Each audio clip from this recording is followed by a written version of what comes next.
कुछ समय पश्चात हरिराम जी और लीला सेवद्दी के यहाँ एक संतान पैदा होती है, जिसका सिर तो शेर का और बाकी शरीर मनुष्य का होता है।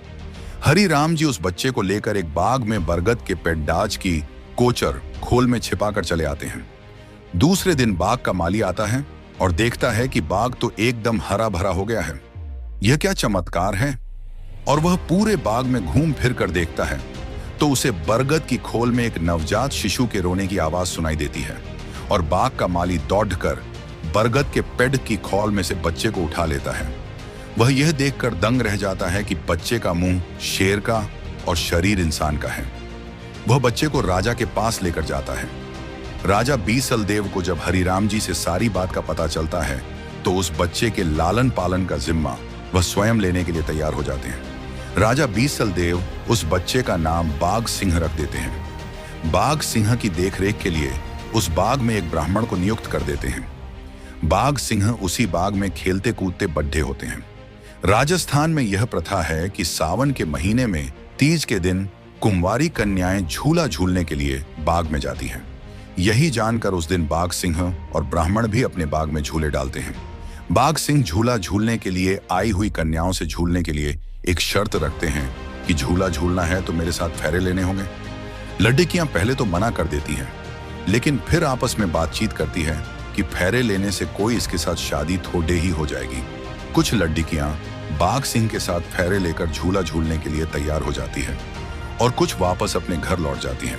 बाघ सिंह के साथ उसका ब्राह्मण मित्र लड़कियों के फेरे करवाता है और झूला झूलने की इजाजत देता है।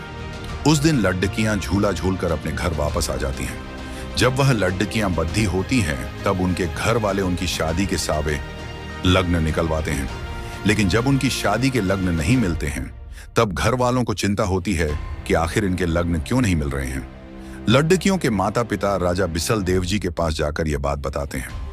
राजा बिसल देव जी एक युक्ति निकालते हैं और सब लोग एक जगह एकत्रित करते हैं और उनके पास पहरे पर एक बूढ़ी दाई को बैठा देते हैं और कहते हैं कि यह बाहरी है, इसे कुछ सुनाई नहीं देता है।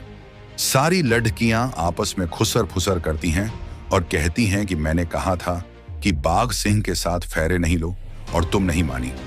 उसी का यह अंजाम है कि आज अपनी शादी नहीं हो पा रही है। यह बात बूढ़ी औरत सुन लेती है और दूसरे दिन राजा बिसल देव जी को सारी बात बताती है। फिर राजा बिसल देव जी बाघ सिंह को बुलाते हैं और उन्हें फटकार लगाते हैं।